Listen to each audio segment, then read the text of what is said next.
नियतिकृत नियमरहितां ह्लादैकमयीमनन्यपरतन्त्रां नवरसरुचिरां निर्मितिमादधतीं भारती कवेर्जयति।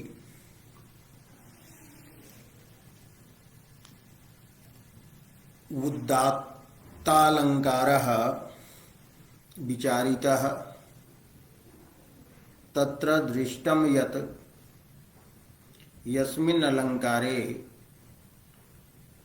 समृद्धेः संबंधः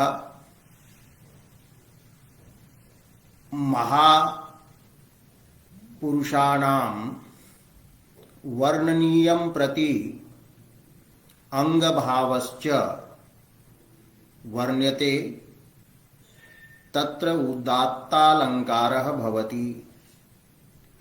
एवं उदात्तालंकारानन्तरं क्रमः वर्तते समुच्चयालंकारस्य। समुच्चयालंकारोऽयं द्विविधः भवति। तत्र प्रथमः तत्र भवति यत्र कस्यचित् कार्यस्य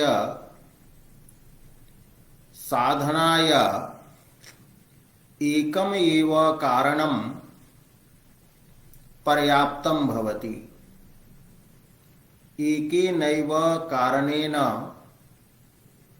किंचित् कार्यं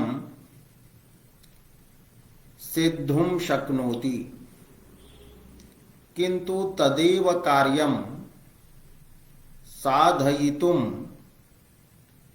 अनेकेषाम् अलंकाराणाम् अनेकेषां कारणानां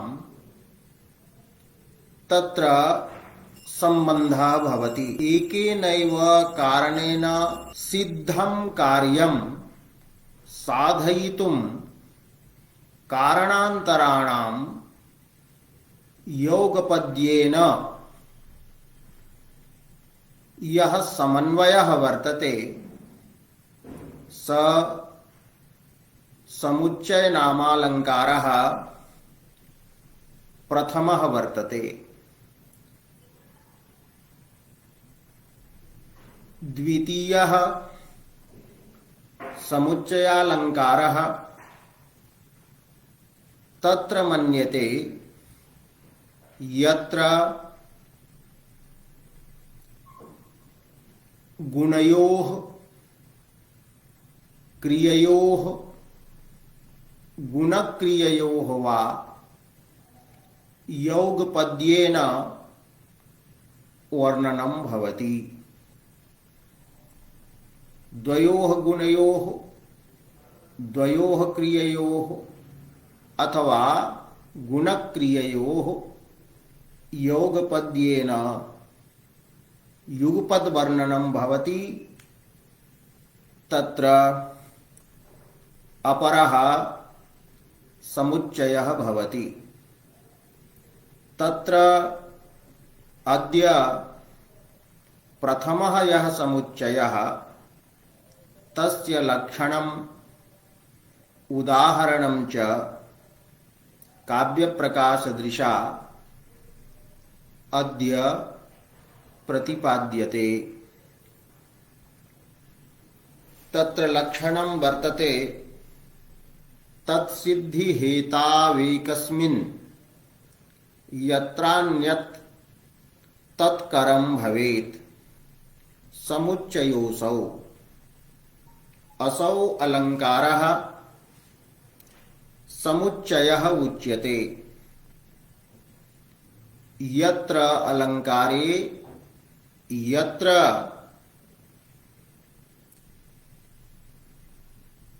एकस्मिन्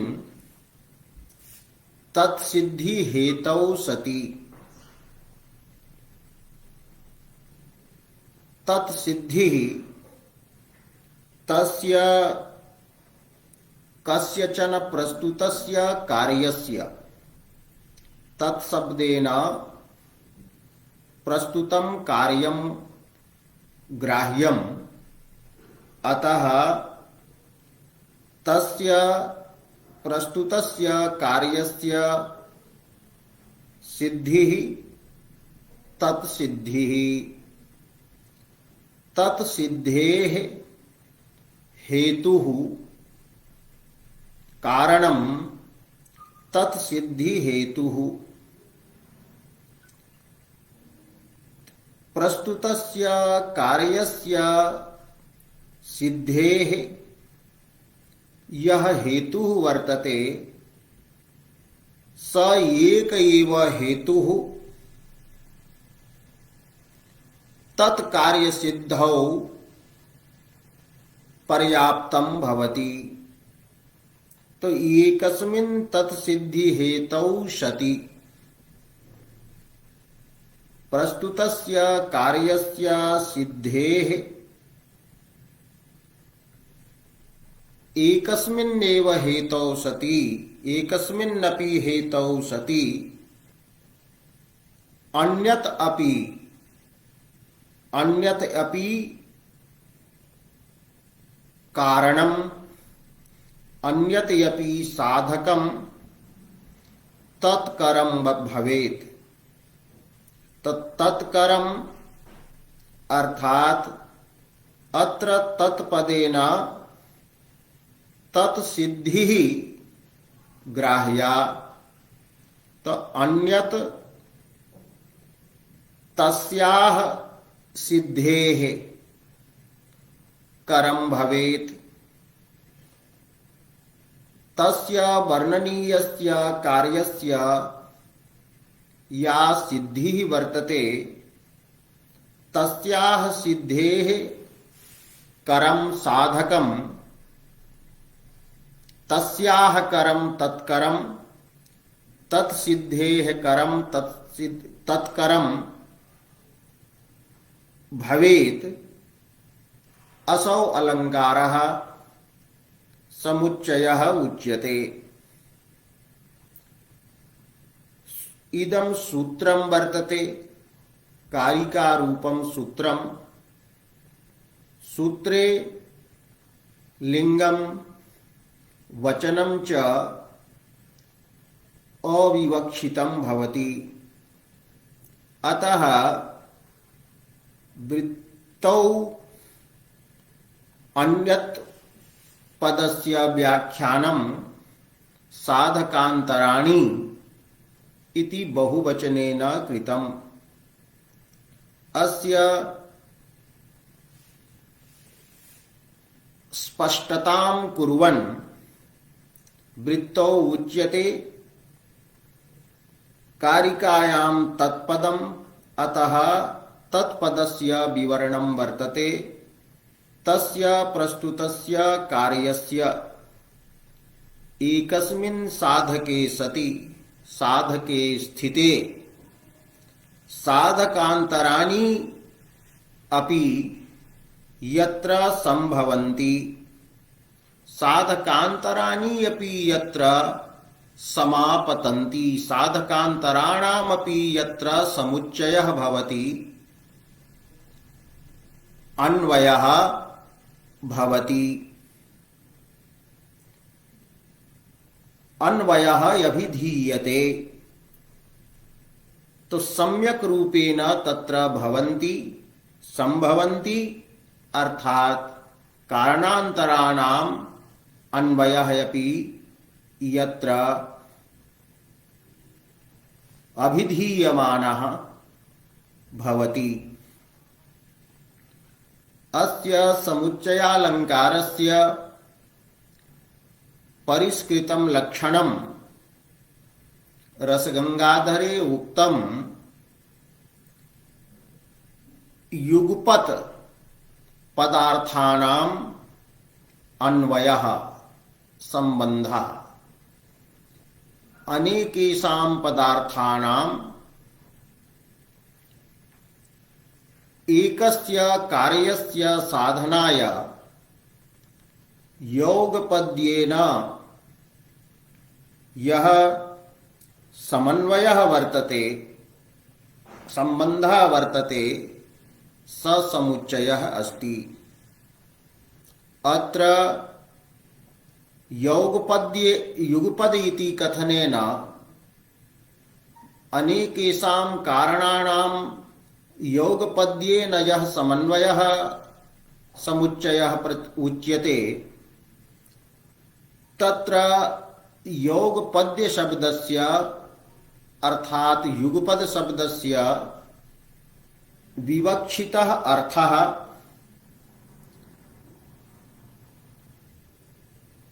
एक क्षणरूपः अर्थः नास्ति। एकस्मिन्नेव क्षणे विविधानां कारणानां उपस्थितिः समन्वयः इति अर्थः विवक्षितः नास्ति, अपितु क्रमव्यावृत्त्यर्थम् अत्र उक्तं वर्तते। एकस्मिन्नेव क्षणे अनेकानि कारणानि कार्यं साधयितुम् आगच्छन्तु, तदैव समुच्चयः भविष्यति इति अर्थः। क्षणात्मकः कालः अत्र विवक्षितः नास्ति, अपितु क्रमस्य व्यावृत्तिः क्रियते। अतः कालभेदेपि क्षणात्मक कालभेदेपि योगपद्यम् उच्यते।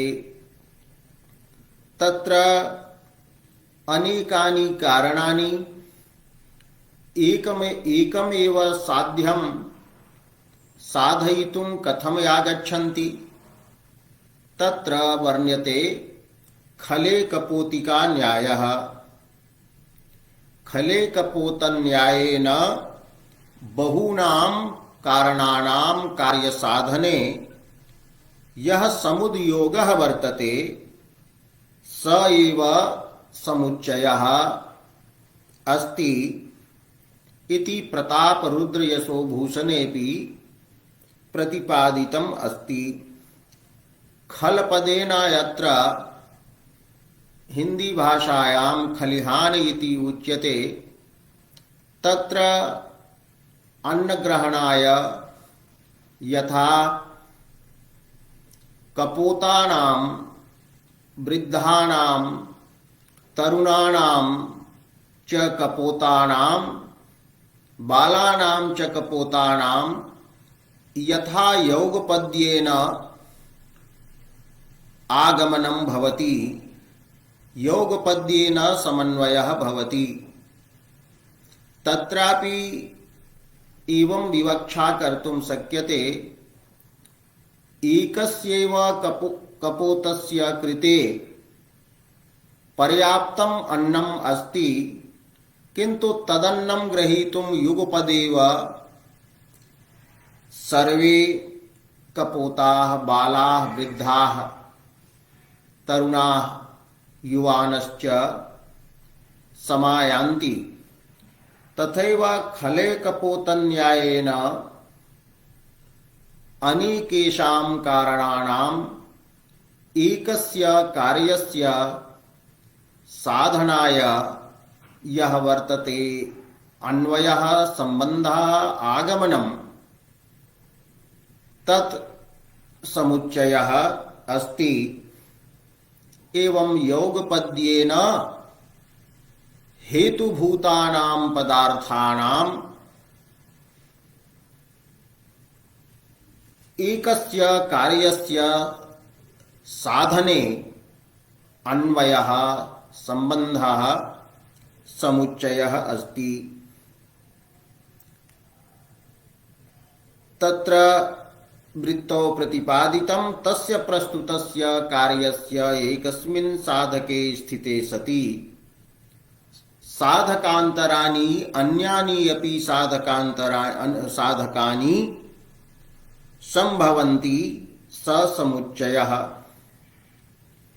तत्र उदाहरणं दीयते। दुर्वाराः स्मरमार्गणाः प्रियतमो दूरे मनोप्युत्सुकम्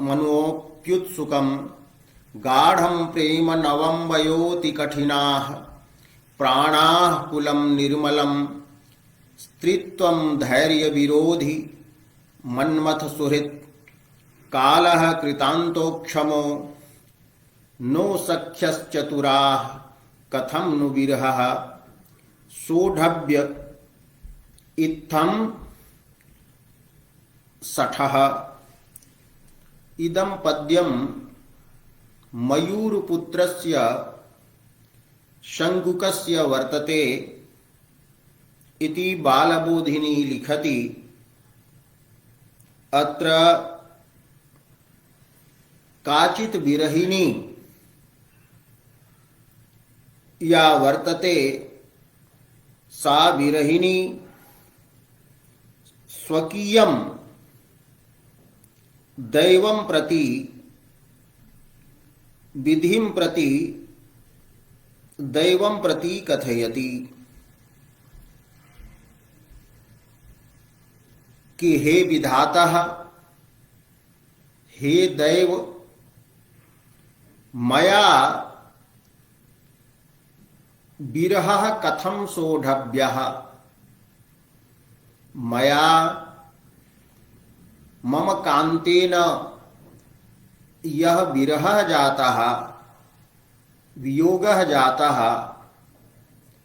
स व्यथातिशयं जनयति पीडयति तमाम्। एषः यः वर्तते विरहः कथं मया सोढव्यः सहनीयः। अर्थात अयं यः प्रियतम विरहः वर्तते स विरहः असहनीयः अस्ति। अस्मिन् विरहे असह्यता वर्तते, तो असह्योऽपि विरहः मया कथं सहनीयः इति वदति। तत्र कथयति दशा का वर्तते। एकस्तु विरहः अस्ति, विरहः वियोगः स्वयमेव असह्यः भवति, प्रियतम वियोगः असह्यः भवति। तत्र एते जे काममार्गणाः सन्ति, कामः अतीव निर्दयः नृशंसः, स तान् बाणान् मां प्रति मुञ्चति। ये बाणाः मया निरोद्धुं वारयितुम् अशक्याः सन्ति। स्मरमार्गणाः काममार्गणाः ये सन्ति, कामबाणाः ये सन्ति, ते दुर्वाराः सन्ति। नास्ति मयि तादृशी शक्तिः यया एतेषां स्मरमार्गणानां निवारणे अहं समर्थः स्याम्। तो दुःखेन वारयितुं योग्याः एते स्मरमार्गणाः सन्ति इति विरहस्य असह्यतायाम् एते कारणानि भवन्ति। दुर्वारमार्गणानां सत्वं विरहस्य असह्यतां साधयितुम् अलं वर्तते, पर्याप्तं वर्तते। पुनः किम् अस्ति? प्रियतमः यः मदीयः वर्तते स दूरे वर्तते, प्रवासं गतः स वर्तते। तो प्रियतमस्य दूरवासः यः वर्तते तेनापि विरहः असह्यः भवति। किंच मम मनः यपि मां पीडयति मनः यपि उत्सुकं वर्तते औत्सुक्यवत् वर्तते मेलनाय समागमाय उत्सुकं वर्तते कालक्षेपं समयस्य विलंबं मनः सोढुं न क्षमते न सहते तो मनः यपि उत्सुकं वर्तते एवं उत्सुकं मनः यपि असह्यतायाः हेतु कारणं वर्तते। किंच प्रियतमं प्रति यदि न्यूनं प्रेम भवेत् तदा कथंचित् विरहः सोढुं शक्यः किंतु गाढ़ं वर्तते प्रेम गाढ़ं प्रगाढ़ं प्रेम प्रगाढ़ः अनुरागः अस्ति प्रियतमं प्रति। एवं सत्यपि यदि अहं प्रौढ़ा वृद्धा वा भवेयं तदा तु कथंचित् सप्रियतम विरहः सोढुं शक्यः किंतु तदपि नास्ति मदीयं दुर्भाग्यं वर्तते वयः यत् वर्तते तदपि नवं वर्तते यौवनं वर्तते अहं युवती ही अस्मि तो नवं वयः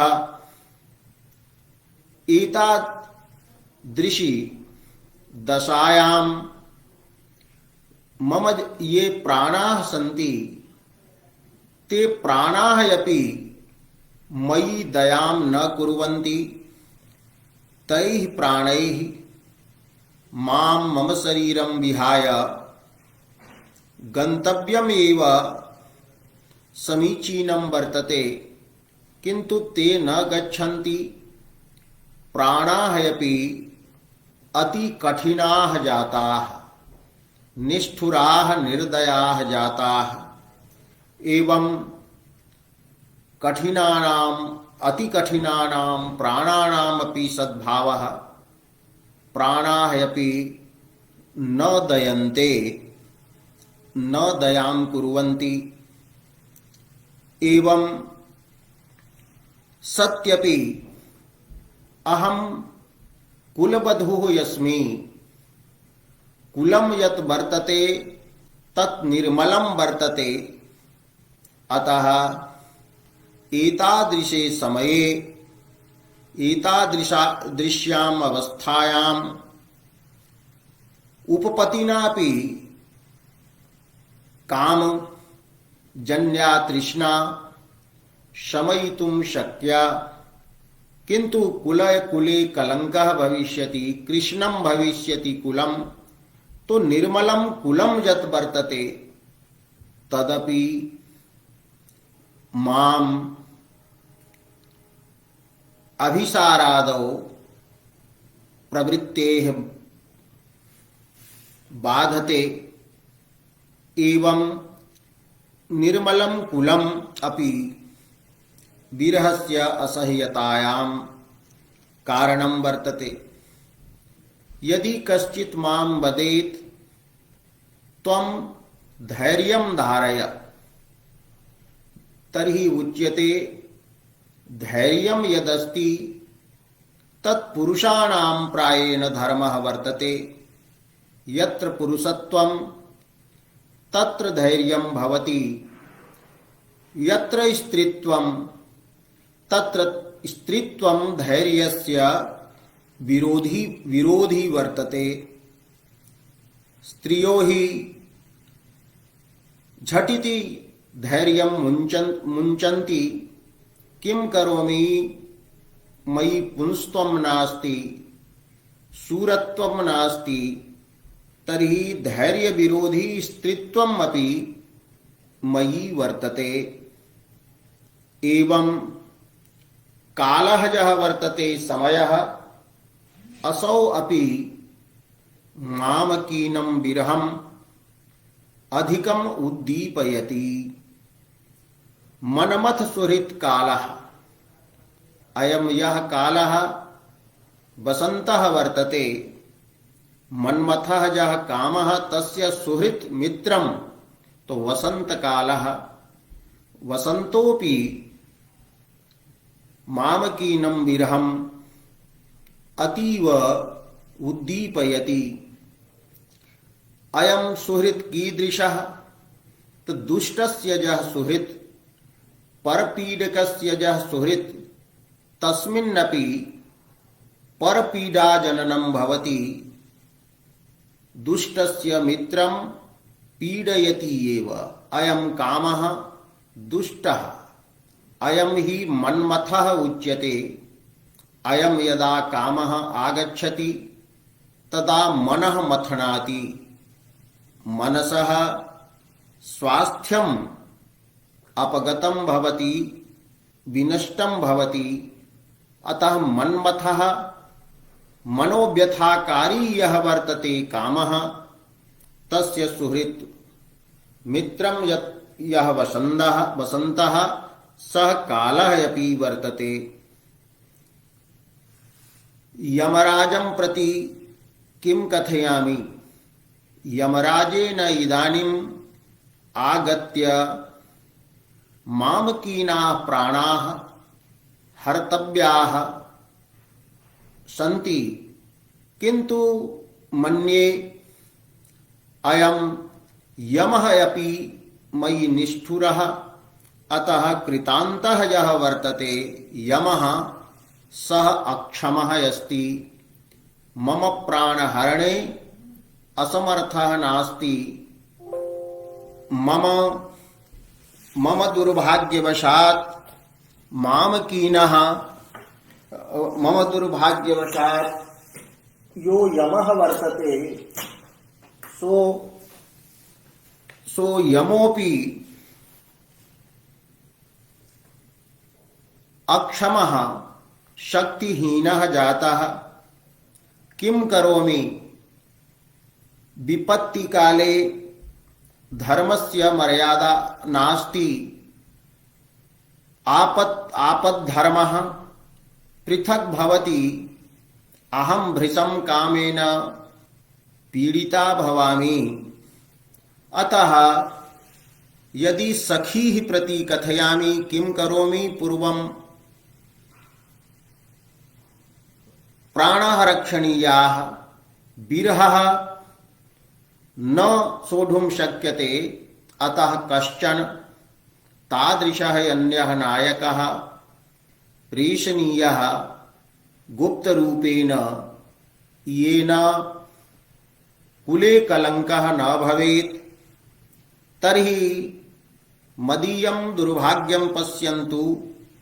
मामकीनाः सर्वाः सख्यः अपि चतुराः न सन्ति, बुद्धिमत्यः न सन्ति। यदि तत्र चातुर्यं भवेत् तदा ताः कंचन नायकान्तरं मां प्रति तथा आनयेयुः प्रच्छन्नरूपेण, येन कामव्यथा अपगता भवेत्। कुलमालिन्यम् अपि न स्यात्। तो नो सख्यः चतुराः, सख्यः चतुराः न सन्ति। अयं विरहः अपि न दयां करोति। अयं शठः वर्तते, दुष्टः वर्तते, मर्मभेदी वर्तते, पीड़ादायी शठः अयं यः वर्तते। विरहः असौ विरहः मया कथं सोढव्यः इति विरहिण्याः उक्तिरत्र अस्ति। अत्र विरहे या असह्यता वर्तते, तो असह्यता रूपस्य प्रस्तुतस्य कार्यस्य साधने एकः एव हेतुः समर्थः वर्तते। दुर्वारस्मरमार्गणैः एव विरहे असह्यतारूपस्य कार्यस्य सिद्धिः भवति। किन्तु असह्यतारूपस्य कार्यस्य साधने खलेकपोतिका न्यायेन प्रियतम प्रवास औत्सुक्ययुक्त मनः गाढ़ प्रेम नववयः अति कठिन प्राण निर्मल कुल धैर्य विरोधी स्त्रीत्व वसंत अक्षम कृतांत अचतुर सखी रूपाः एते पदार्थाः अपि विरहे असह्यतां साधयितुं खलेकपोतन्यायेन अत्र समापतन्ति। एवं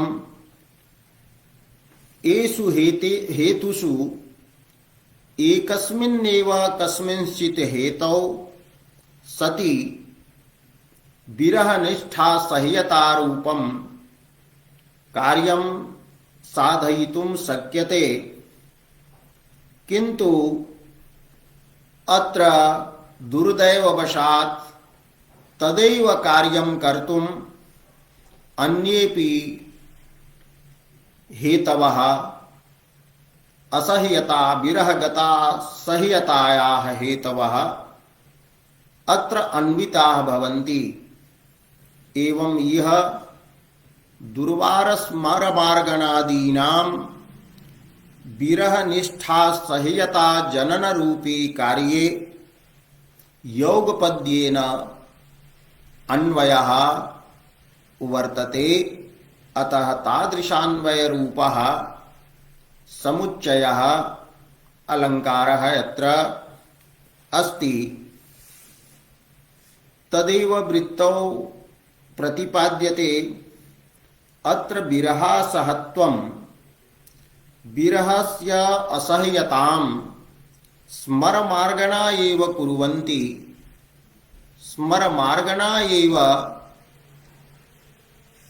जनयन्ति विरहासहत्वं। किन्तु तदुपरि तदनन्तरं प्रियतमदूरस्थित्यादि अपि अत्र उपात्तं कविना अत्र उक्तम्। अतः समुच्चयः वर्तते।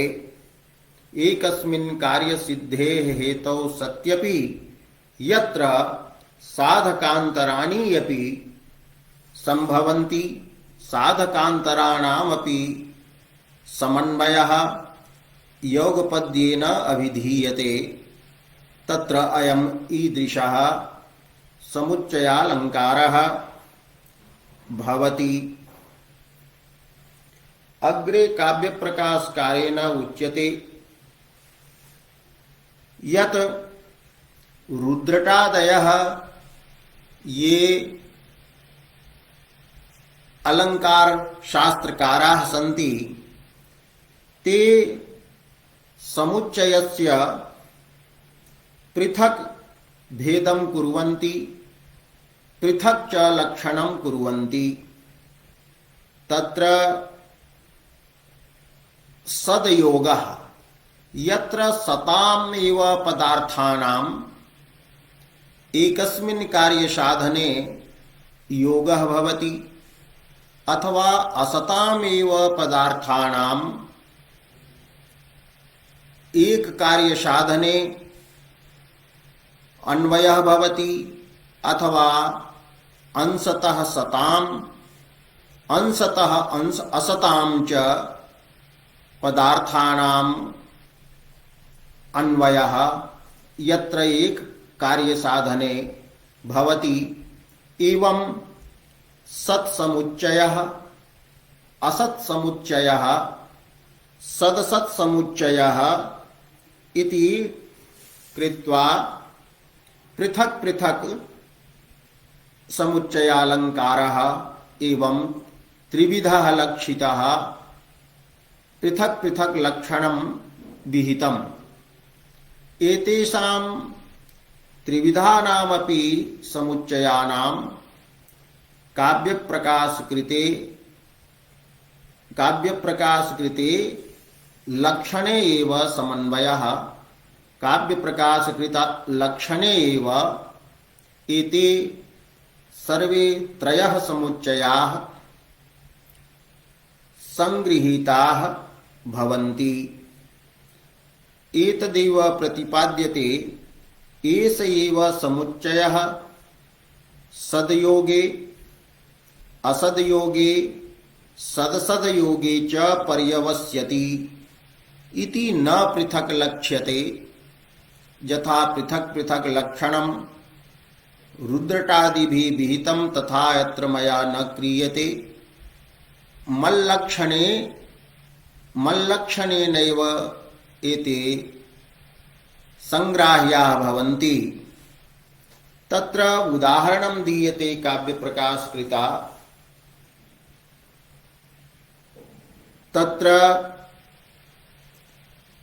सतां योगस्य लक्षणं सतां योगः यत्र भवति सत्शब्देन अत्र शोभनाः उपादेयाः पदार्थाः गृह्यन्ते। असत्शब्देन अशोभनाः अनुपादेयाः पदार्थाः गृह्यन्ते। अतः यत्र सतां शोभनानामेव पदार्थानाम् उपादेयानामेव पदार्थानाम् एक कार्य का साधने समन्वयः तस्य उदाहरणं दीयते।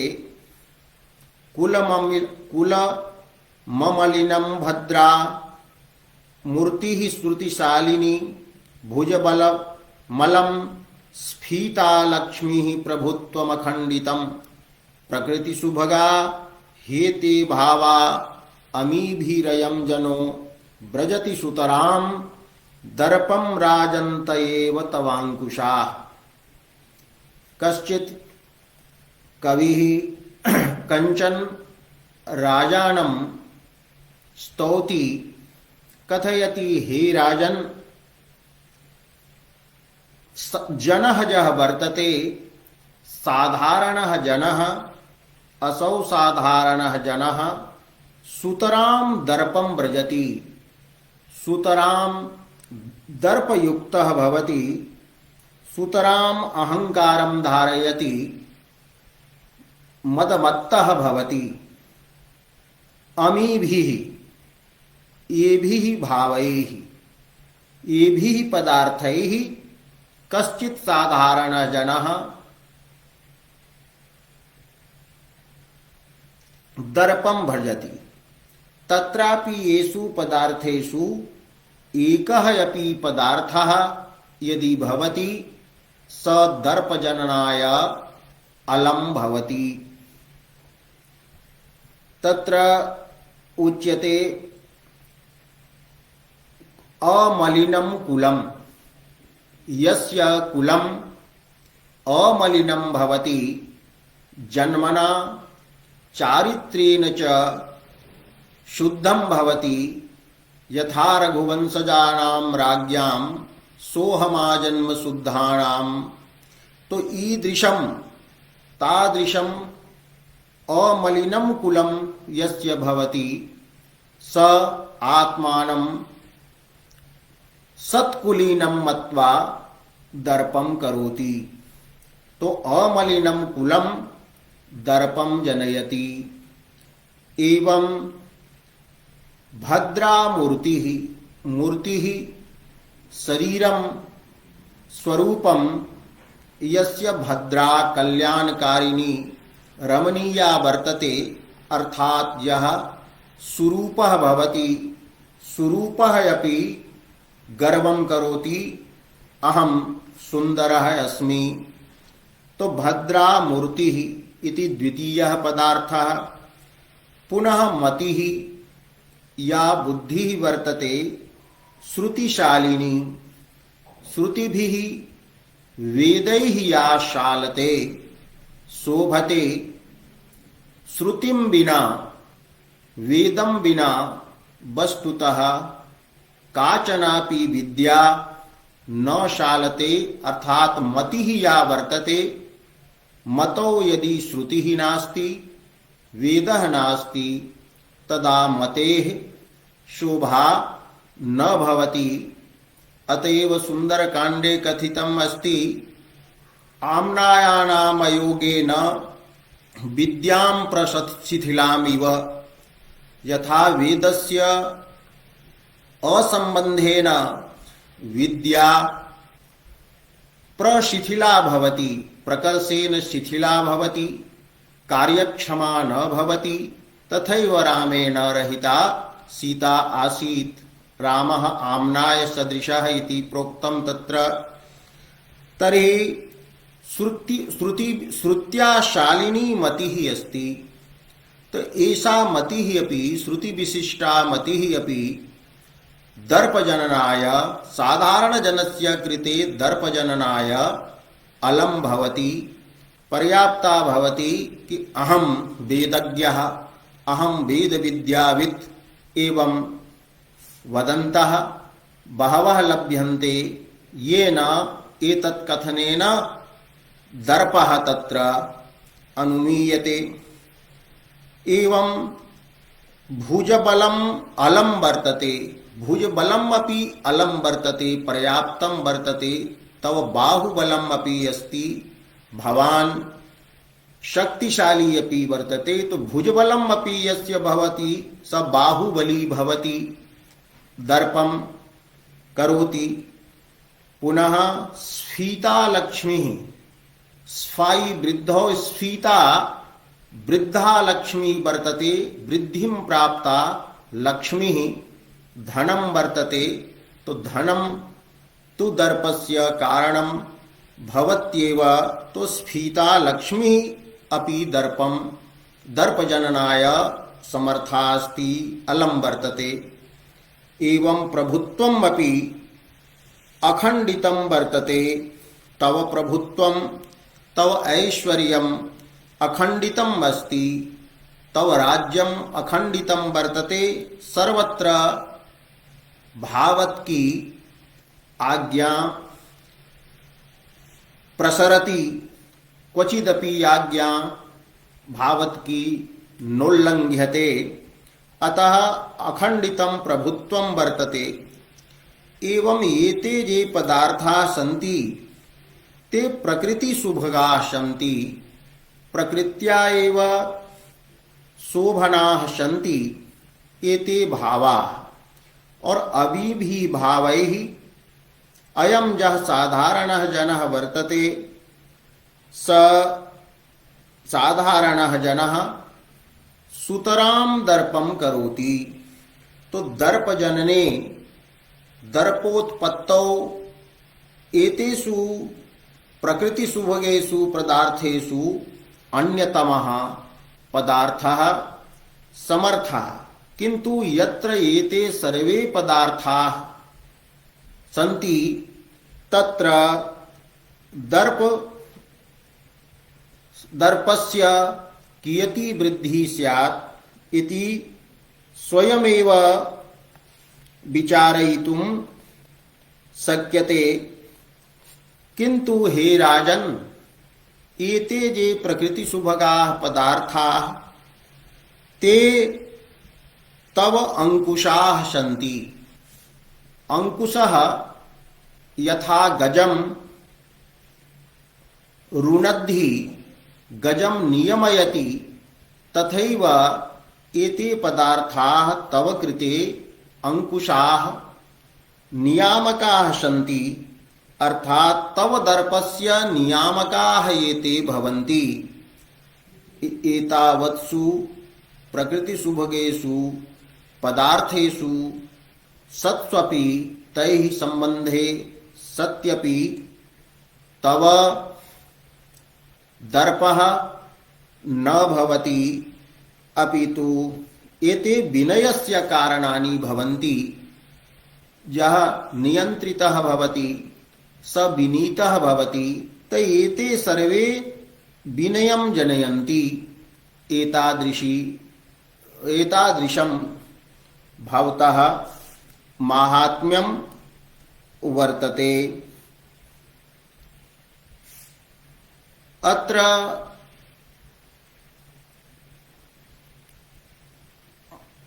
मलिन अमलिन कुलादयः ये पदार्थाः सन्ति ते वर्णनीये राजनी दर्पाभावकारणत्वेन उपात्ताः सन्ति। तत्र हेत्वन्तरं वर्तते महाशयता राज्ञः। तो दर्पाभावपरत्वेन अत्र उपात्ताः एते सन्ति। यद्यपि एकोऽपि पदार्थः दर्पजननाय अलम्, किन्तु सर्वे ते यत्र भवन्ति तत्र दर्पः न स्यात् इति किं वक्तव्यम्। तो अत्र प्रकृति सुभगत्वं वर्तते। एते सर्वे पदार्थाः उपादेयाः सन्ति, शोभनाः सन्ति। कुले अमालिन्यं कः न इच्छति, स्वकुले स्ववंशे अमालिन्यं को न उपादातुम् इच्छति। एवं भद्रामूर्तिः श्रुतिशालिनी मतिः एवं च पर्याप्तं भुजबलं वृद्धिं प्राप्ता लक्ष्मीः अखण्डितं प्रभुत्वं च सर्वैः काम्यते। एते सर्वे लभ्यन्ताम् अथवा न लभ्यन्ताम्। तर्हि यत्र सतां योगः, अत्र सतां पदार्थानां योगः वर्तते। किन्तु पूर्वस्मिन् उदाहरणे दुर्वाराः स्मरमार्गणाः एते विरहिणां कृते अनुपादेयाः सन्ति, अतः अशोभनाः सन्ति, अतः असन्तः सन्ति। तस्मात् कारणात् अत्र असतां पदार्थानां दुर्वारस्मरमार्गणादीनाम् अत्र विरहस्य असह्यतायां योगः अन्वयः वर्तते। अतएव उच्यते वृत्तौ उक्तोदाहरणे तु असतां योगः, असतां पदार्थानाम् अत्र योगः अस्ति। पुनः यत्र केचन पदार्थाः अंशतः शोभनाः अंशतश्च अशोभनाः भवन्ति, तेषां सदसतां पदार्थानां योगरूपः समुच्चयः यः भवति तस्योदाहरणं भर्तृहरेः नीतिशतकात् दीयते। शशी दिवस धूसरो गलित यौवना कामिनी सरो विगतवारिजं मुखमनक्षरं स्वाकृतेः प्रभुर्धनपरायणः सतत दुर्गतः सज्जनः नृपांगनगतः खलः मनसि सप्तशल्यानि मे। अत्र उच्यते कि मम मनसि एतानि सप्तशल्यानि सन्ति। शल्यम उच्यते शरीरे प्रविष्टः यः त्रुटितः वर्तते बाणाग्रः। शरीरे प्रविष्टः त्रुटितः यः कंटकः यः बाणाग्रः स बहिस्तु न दृश्यते, किन्तु अन्तः सन् संजातं व्रणं यथा वर्धयति एवं कष्टं च जनयति, तथैव एतानि सप्त मम मनसि शल्यानि सन्ति। अदृश्यमानानि अपि एतानि वस्तूनि सप्तशल्यानि सन्ति, शल्यवत् पीडादायकानि सन्ति। तत्र के पदार्थाः सन्ति तर्हि अत्र उच्यते दिवसधूसरः शशी। दिवसेन दिनेन धूसरः धूसरवर्णः अर्थात निस्तेजाः, गर्दभवर्णः निस्तेजाः यः वर्तते शशी सोऽपि शल्यं भवति। दिवसधूसरः शशी व्यथां जनयति। एवं च गलितयौवना कामिनी। गलितं यौवनं यस्याः सा गलितयौवना कामिनी या स्त्री वर्तते, वृद्धा स्त्री, तो सापि व्यथां जनयति। एवं सरः यः वर्तते तडागः विगतवारिजं। विगतानि वारिजानि कमलानि यस्मात् एवं कमलरहितं सरः अपि व्यथाकारणं भवति। एवं स्वाकृतेः मुखं यस्य आकृतिः शोभना वर्तते, यस्य मुखम् अतीव सुंदरं वर्तते, किंतु मुखम् अनक्षरम् अस्ति, अक्षरज्ञानरहितं वर्तते, विद्याविहीनं वर्तते, अर्थात सुंदरः यः मूर्खः स सुंदरः मूर्खः अपि एवं कष्टं जनयति। तस्वाकृतेः शोभना वर्तते आकृतिः आकारः यस्य तस्य स्वाकृतेः अनक्षरं न अक्षरम् अस्ति यस्मिन् तादृशं मुखम् अपि शल्यं भवति, शल्यवद् व्यथा जनकं भवति। एवं पुनः यः प्रभुः वर्तते, प्रभुः यः शास्ता, यः ऐश्वर्यवान् वर्तते, राजादिः वर्तते, स यदि धनपरायणः भवति, धनलोलुपः भवति, भ्रष्टाचारनिपुणः भवति, तर्हि धनपरायणः यः प्रभुः, असौ प्रभुः अपि व्यथां जनयति। प्रजाः विविधैः करैः पीडयति। तो धनपरायणः प्रभुः। एवं यः सज्जनः, सज्जनः यदि सतत दुर्गतः, सततं यः दुर्गतः, दरिद्रः यः सज्जनः, सतत दारिद्र्ययुक्तः यः सज्जनः, यः कदाचिदपि धनं स्वप्नेऽपि न लब्धवान्, एतादृशः सतत दुर्गतः सज्जनः। एवं नृपांगनगतः खलः। नृपस्य राज्ञः प्रशासकस्य अंगनं प्राप्तः खलः दुष्टः। यदि कश्चन दुष्टः प्रशासकस्य अंगनं प्राप्नोति तत्सामीप्यं लभते, तर्हि सर्वान् सज्जनान् पीडयति स खलः। अदोषानपि सदोषान् ख्यापयति, सदोषानपि अदोषान् ख्यापयित्वा रक्षति च। अतः नृपस्य अंगनं प्राप्तः यः वर्तते खलः। खलः दुष्टः दुर्जनः खं छिद्रं यः लाति।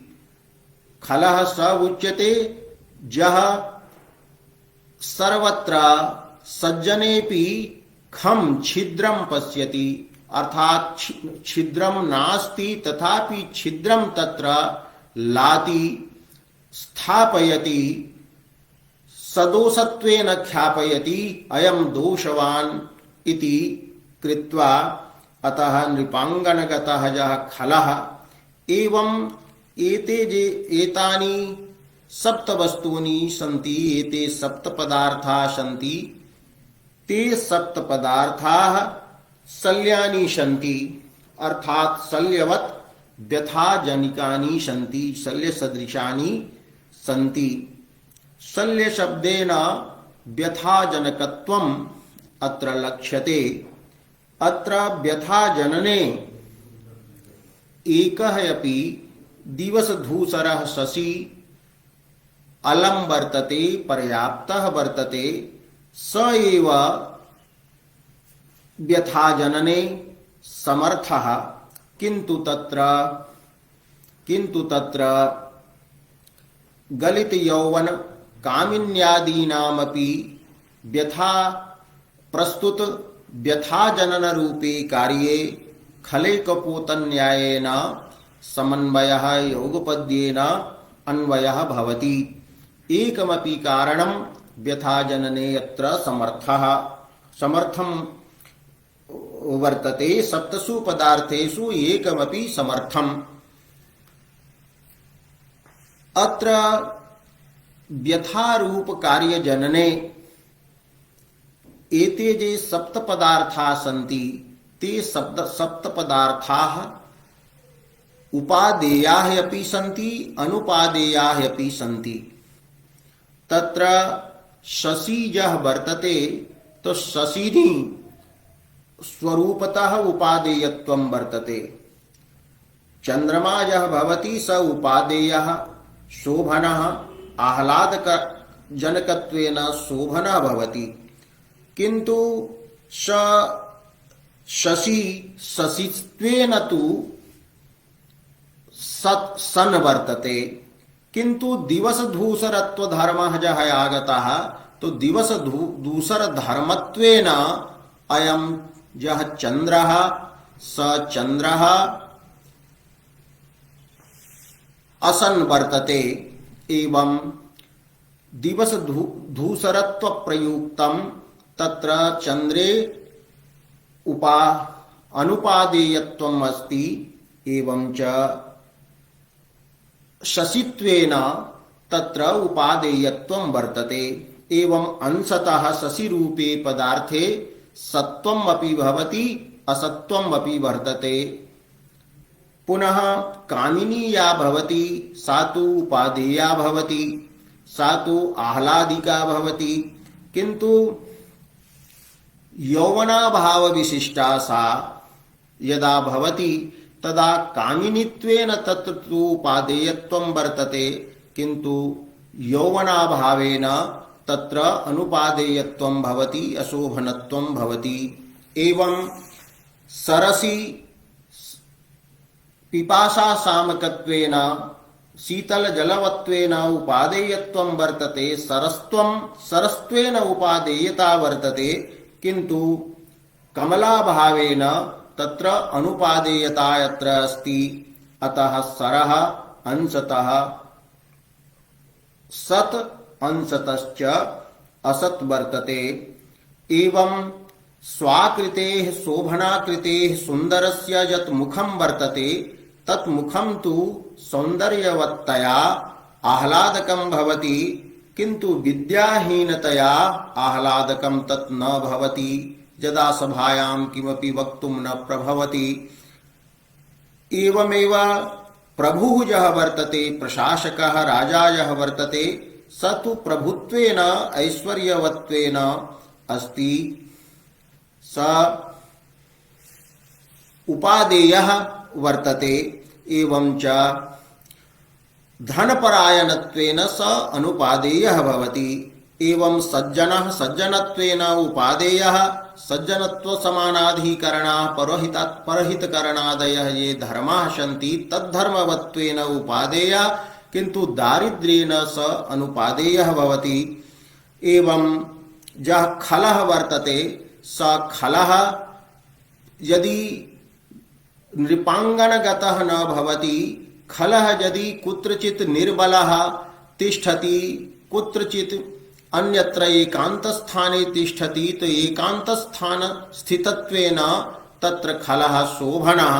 किन्तु यदा नृपांगणगतत्वं तत्र भवति तर्हि स भवति असत् भवति, अनुपादेयः तत्र भवति, अशोभनत्वं भवति। एवं अत्र शोभना शोभन योगः वर्तते। अत्र शशिनी धूसरे शल्ये शल्यांतराणि, शशिनी धूसरे शशिनी रूपे शल्यकारणे प्यथाकारणे सत्यपि अत्र अन्यानि शल्यांतराणि अर्थात शल्यवत व्यथाजनकानि अन्यानि अपि गलित यौवनात्व विशिष्ट कामिनी प्रभृतीनि अत्र वस्तूनि उपात्तानि अतः अत्र वर्तते शोभना शोभन योगः।